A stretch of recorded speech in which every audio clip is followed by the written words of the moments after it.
The Destiny beta is upon us, which means that the Crucible is back with all kinds of new features. Whether you find yourself blazing a path to glory as a hunter, gliding over the battlefield as a warlock, or charging into the fray as a titan, here are 5 tips to help any player improve in the Crucible.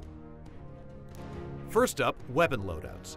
Bungie has redesigned the weapon systems, placing powerful special weapons like the sniper rifle and shotgun into the power ammo slot alongside launchers and machine guns, and replacing that slot with a primary energy weapon. A smart weapon loadout is an important aspect of the Crucible and one of the few things that players have full control over.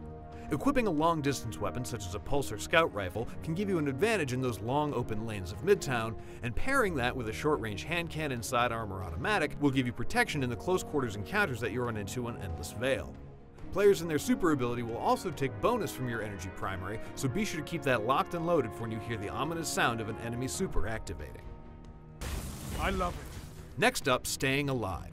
Getting into the habit of actively watching your health bar instead of just waiting until it starts flashing red is one of the most important things that you can do. If you're at half health or lower, immediately bow out of the fight to recover. This means fewer points for the opposing team and that you, of course, avoid death.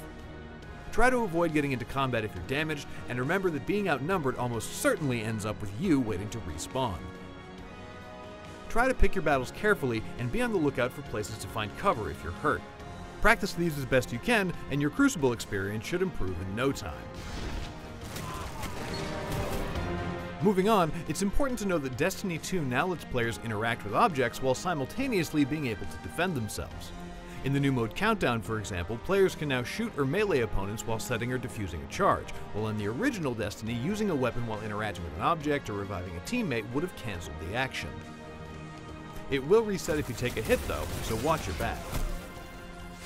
This next tip focuses on warlocks and their allies.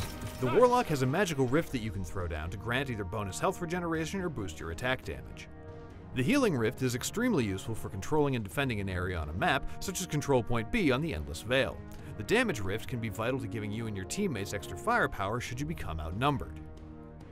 Each rift has its own use in different situations, but the best way to use these is to stack them on top of each other if you have an ally warlock.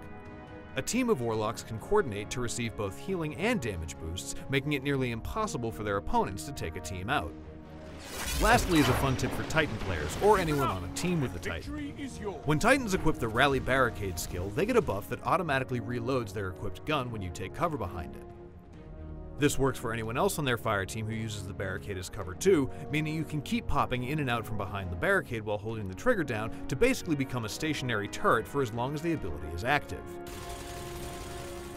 Hopefully these tips will help you battle your way to victory in the Crucible. Check out our full wiki for more tips and secrets, and for everything else on Destiny 2, stick around on IGN. Double kill. You're pulling ahead. Keep it that way. Triple down.